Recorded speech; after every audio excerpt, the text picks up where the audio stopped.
Welcome to Agri-Pulse Newsmakers, where we aim to take you to the heart of ag policy. I'm Hannah Pagel. Our guest this week is Minnesota Democrat Tina Smith, who sits on the Senate Ag Committee.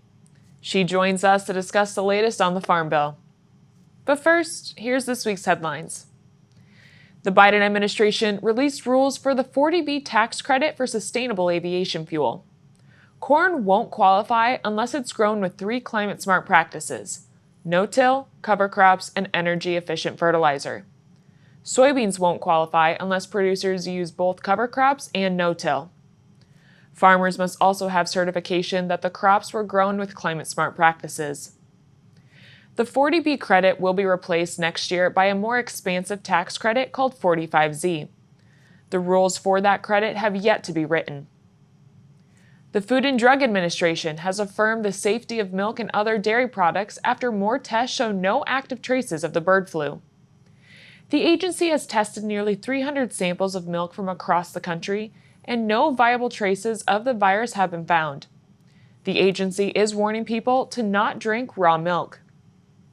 USDA's chief veterinary officer says dairy cattle in Texas likely got infected by wild birds. The department also thinks the virus wasn't always spreading from cow to cow. Sometimes it was spread through equipment or other items. And finally, leaders of the House and Senate Ag Committees released plans for a farm bill. House Ag Committee Chairman Glenn Thompson released an outline of a new farm bill which includes improvements to commodity programs and crop insurance, as well as provisions to prevent states from regulating animal welfare outside their borders. Meanwhile, Senate Ag Committee Chairwoman Debbie Stabenow released a more detailed summary of her bill called the Rural Prosperity and Food Act.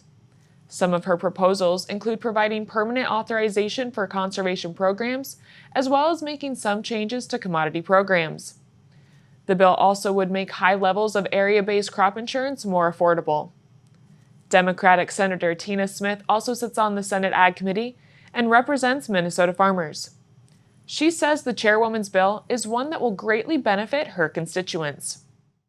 I think this bill, which is built on over 100, bipartisan provisions that I and others have worked on across the aisle, is a really strong proposal.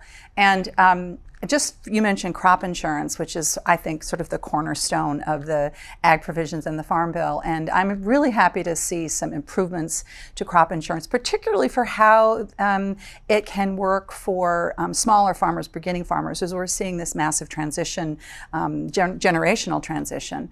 With regard to the commodity program, Chair Stabenow has put some modest increases in the reference prices for the commodity programs, and this is important, and she pays for it. She has a way of paying for it. And when I'm at home talking to Minnesota farmers, their number one thing is strong crop insurance, and so I think they're going to be happy with this. House Ag Committee Chairman Glenn Thompson released a summary of the Farm Bill that he has been working on, but Ranking Member David Scott released a statement rejecting his proposal. Where do you see the areas of concern with Chairman Thompson's proposal? Well, so I think what we're going to see is negotiations happening between the Senate and the House with these two proposals. And the reason I think that the Democrats in the House are rejecting the Thompson proposal is because it is a pretty partisan proposal in several respects. One, there really isn't a way to pay for the significant increases in the commodity program that he's proposing. Two, he is proposing cuts to the nutrition program, which he knows the Democrats won't accept. There's always been this grand bargain between the farm programs and the nutrition programs in order to get bipartisan support. His bill doesn't have that. But I would point out to folks that in other areas, there's some pretty significant overlap and common ground between what Chair Stabenow released and what the Republican proposal in the House is. And so I think that could be a basis for negotiations that could get us to a final bill. And you mentioned that Chair Stabenow has a way to pay for the changes in crop insurance. Can you walk us through where that money is coming from? Well, so she has an agreement with the leader, the Democratic leader in the Senate, and also bipartisan understanding that in order to do what we want to do in the Senate Democratic Farm Bill, which is a bipartisan bill, you need a little bit more money. And she has an agreement that we can find that money in order to up the total amount of the bill by what we would need in order to do these improvements to the commodity program. And I always remind people that the great benefit of crop insurance is that, if you're not in farming, you might not realize this, the great benefit of crop insurance is that it is providing you with an insurance coverage for the crops that you're growing. The commodity program is based on base acres, and so sometimes you have producers that are actually getting getting a reference price for a product that they're not even growing. And I think that's why in Minnesota people tend to put crop insurance first. So Chairman Thompson also scheduled votes or action on his bill for May 23rd, and the American Farm Bureau Federation is calling on Chair Stabenow to schedule votes on her bill as well. What do you think the holdup is that she hasn't announced that yet? Well, I think I take a couple of points of optimism here. I noted yesterday when Chair Stabenow released her very detailed proposal, there's text there, that we heard positive things from the ranking member, Senator Bozeman, and I think that bodes well. I honestly think that the holdup has been just kind of the negotiations have gotten bogged down. And understanding that, Chair Stabenow, who really wants to figure out a way of breaking this loose, decided that the thing to do was to put out her proposal. Usually what happens is that the bill gets negotiated in a bipartisan way and there's a bipartisan proposal. But since that wasn't working, she took the step. I think it was a good step, and I hope that we'll be able to move forward soon in the Senate and then get these negotiations between the House and the Senate done so we can get a bill. We'll be right back with more from Senator Smith right after this. Regenerative poultry production is a process by which nature can actually recapture and restore the energy that is being taken out of a space. Farm Credit helped Rahi build his dream of regenerative poultry farming and encouraging fellow immigrants to find community in agriculture. Nothing beats a farm. I'm just pursuing happiness. Learn more at farmcredit.com/beginning.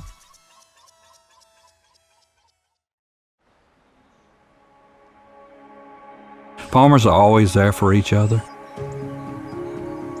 We shed tears together, we celebrate together, but we also grow together. Farm Bureau is the largest general farm organization in the country. We have the farmers' back. If you're a farmer and you're not a member, we would welcome you into our Farm Bureau family. And if you want to know more about agriculture, come be part of this great family. Welcome back. In Chairwoman Stabenow's Farm Bill text, she says it will help strengthen small and mid-sized dairy operations.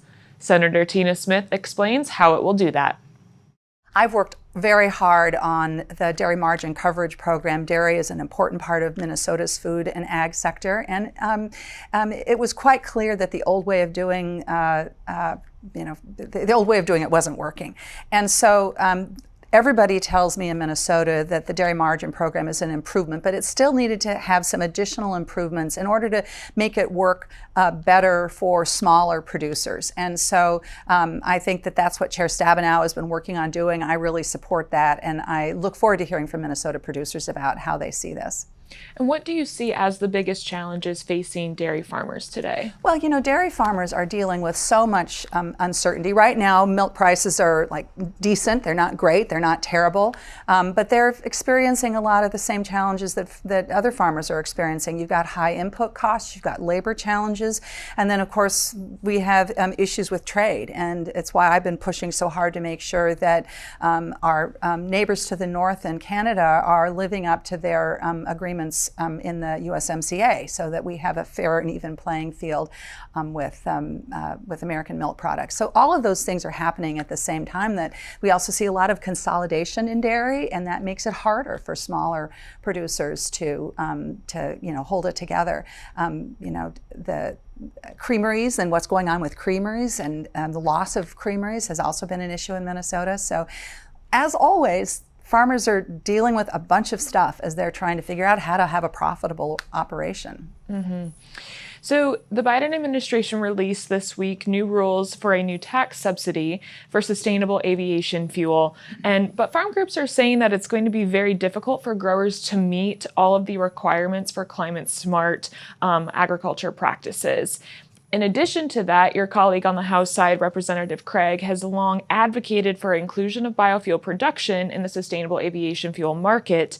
And earlier this year, she led a bipartisan push to urge that the Biden administration to ensure biofuels are appropriately utilized in efforts to decarbonize the aviation industry.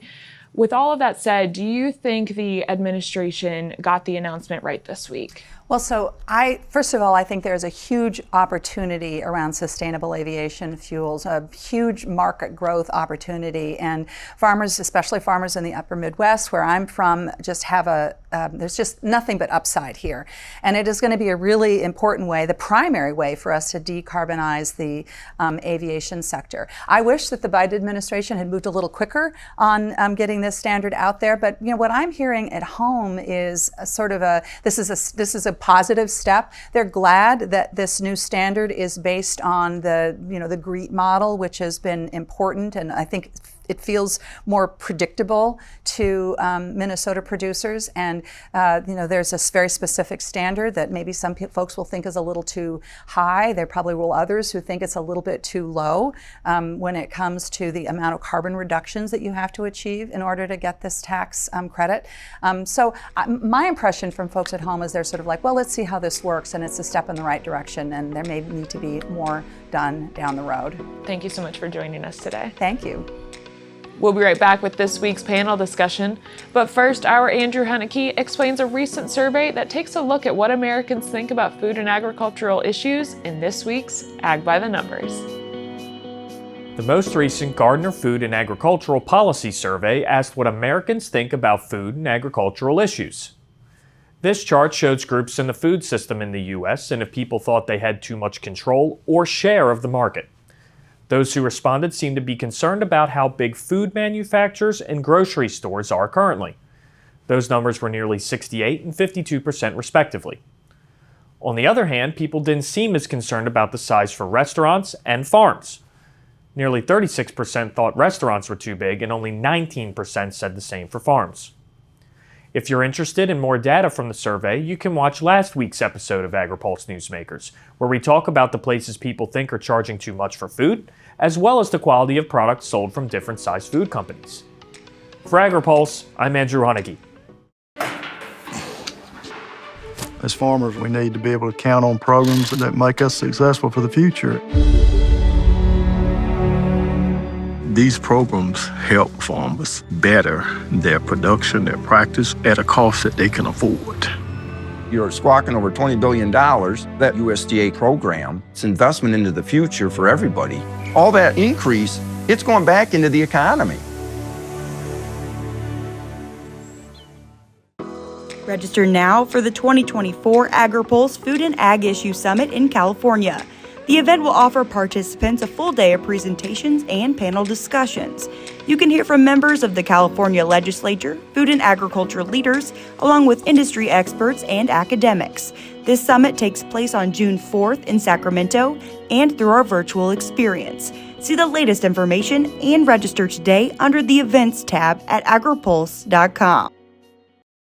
Welcome back to Agri-Pulse Newsmakers, where we will continue our discussion on the Farm Bill and sustainable aviation fuel. Joined this week by Tara Smith with the Torrey Advisory Group and Brian Jennings with the American Coalition for Ethanol. And Tara, my first question is for you. So we saw Senate Ag Chairwoman Debbie Stabenow release a detailed summary of her Farm Bill this week. And in that, there was some new provisions for crop insurance, but only modest changes. Do you think her changes go far enough? I think we really appreciate their acknowledgement that we've had some issues with the program recently around actuarial soundness, and some of the concerns that we've had there. Really appreciate her addressing affordability issues for beginning farmers and ranchers, and for farmers who want to buy up higher levels of coverage. We're anxious to see full text of the bill to work on it. I know that they've talked to us and many others about this being a starting point. And I think more than anything, we're just really excited that they've started the ball rolling. Now, the House Ag Committee Chairman Glenn Thompson also released a draft of his farm bill, but we saw Ranking Member David Scott releasing a statement rejecting his proposal. Are the two sides any closer in coming together after this week? The cliche is that it's making sausage when you're making legislation. And I think we're seeing that really clearly right now. And so maybe some of the ingredients that are going into the process right now from both the Senate and the House side don't look all that pretty to folks, or they might want to see changes, but these are necessary steps. You've got to take these steps in order to hopefully end up with a bipartisan package at the end of the day that will be a good bill for all the different stakeholders that are involved in a farm bill. And so, I think this is my 6th farm bill. It's easy to forget that these processes are not ever particularly pretty.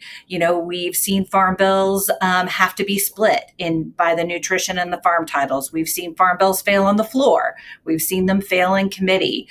We've done subcommittee markups of farm bills. And so, this process is always a bit tedious from the outside. But I think just the fact that we're making progress and we're seeing some real meat on the bones of proposals is a step forward. And I think everybody in the ag community is just hoping that we can find a real bipartisan path forward by starting the discussions.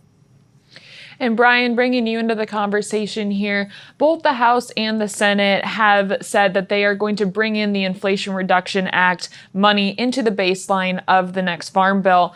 How could conservation programs and other provisions in the Farm Bill help spur the development of sustainable aviation fuel? Well, I would say USDA is already doing a tremendous job in trying to really get sustainable aviation fuel off the ground through the IRA funding that they were provided, billions of new dollars going into programs like the Regional Conservation Partnership Program run by the Natural Resources Conservation Service, for example.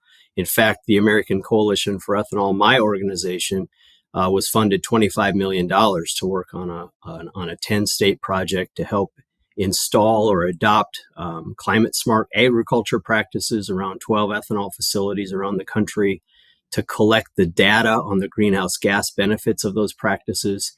And so I know that USDA is doing their level best to implement that as much as they possibly can, with a nod to how can we sustainably produce biofuels.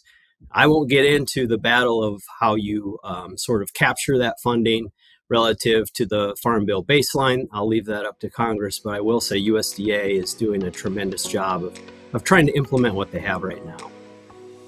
We'll be right back with more from our panel right after this. It's not as simple just to wake up one day and go, I want to be a conservation farmer. You're changing how your farming practice is done. You're changing your operation. Farm Credit supported John and Kelly Watley as they shifted to more sustainable farming, improving the environment where they farm and live. Learn more at farmcredit.com/climate. Agriculture Future of America is a nonprofit building transformational leaders in food and agriculture. AFA prepares college students to join the workforce as innovative and engaged young professionals who will shape the future of agriculture. Head to agfuture.org to find out how you can get involved. Did you know Agri-Pulse has all your favorite podcasts, including Open Mic, Newsmakers, and Drive Time? Take us wherever you go. Subscribe on agripulse.com or on Spotify and Apple Podcasts. Welcome back. This week, the Biden administration released rules for a new tax subsidy for sustainable aviation fuel. Brian Jennings with the American Coalition for Ethanol says more flexibility is needed in the rule. The best news is that ethanol producers who invest in carbon capture and sequestration technology, so those ethanol producers who invest in the ability to capture their fermentation CO2 and permanently store that, absolutely will meet the minimum and frankly may exceed the minimum threshold required from a greenhouse gas reduction standpoint. There were some questions about whether you'd need to stack CCS on top of another technology to get there, and that wasn't the case. So that's a very clear win. Now, I think where we have some issues is on the handling of climate smart agriculture practices. On the good end of things, USDA deserves a tremendous amount of credit for helping get our foot in the door. Hey, for the first time, we formally have the Treasury, the USDA, and the GREET model acknowledging that certain practices reduce greenhouse gases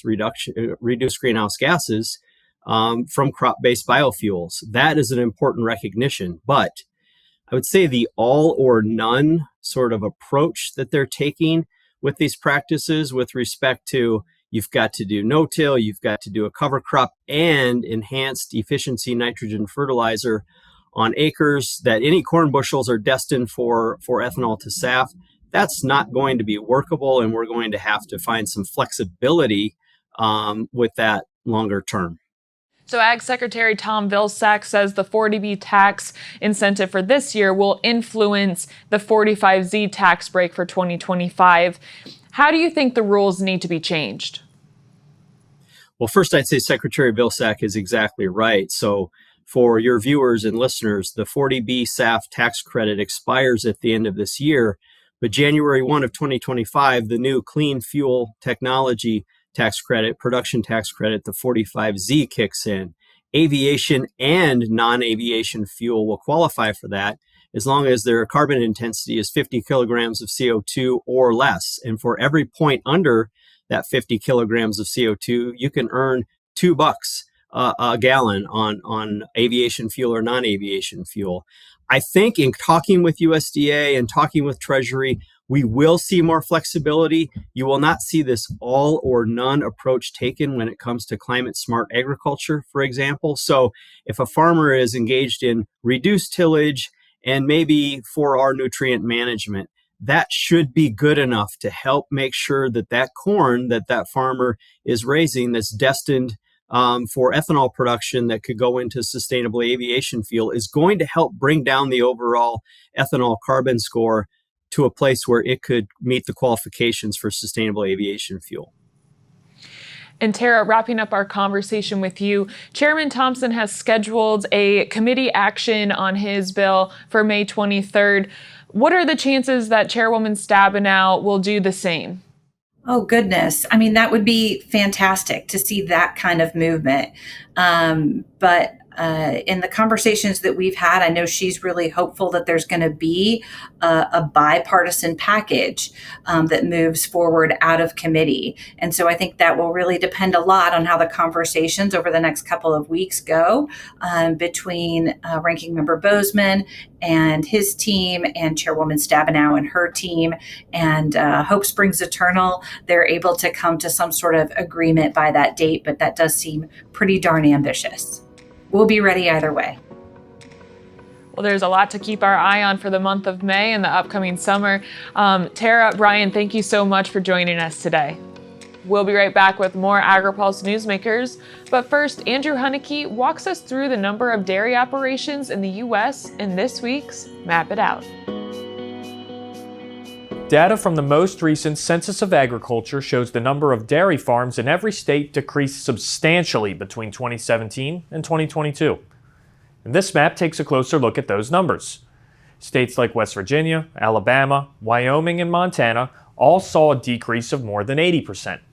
Other states like Texas and Arkansas saw less than a 20% decrease. 40 states saw a decrease of more than 50%, and the country as a whole was down by more than 55%. For Agri-Pulse, I'm Andrew Huneke. Looking closer, seeing further. That's how we do it. At Curious Plot, we're driven to find what's next for agriculture, animal care, and food. We stay curious because that's what it takes to grow understanding. That's how we plot strategies and tell stories that get results time after time. Marketing, communications, and consulting that look closer and see further. Curious Plot. We can't wait to help you tell your story.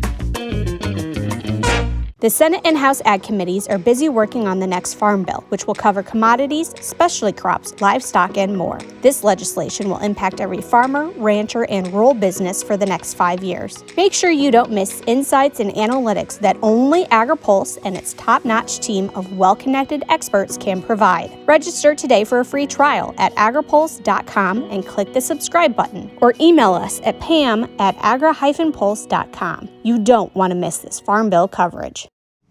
Thanks again for tuning in to another episode of Agri-Pulse Newsmakers. Before we let you go, here's what's on the horizon for the upcoming week. The Senate EPW Committee will hold hearings Wednesday on President Biden's fiscal year 2025 budget request for the EPA. USDA's monthly crop production report comes out next Friday. And finally, our Rebecca Alvey will be at the Food Safety Summit in Chicago Tuesday through Thursday. As always, stay tuned for the latest on this and more on agripulse.com. For Agri-Pulse Newsmakers, I'm Hannah Pagel. Take care of yourself. Newsmakers is a production of Agri-Pulse Communications. You can also find our new content on YouTube and wherever you get your podcasts. And don't forget to follow Agri-Pulse and our correspondents on social media to get breaking news and more.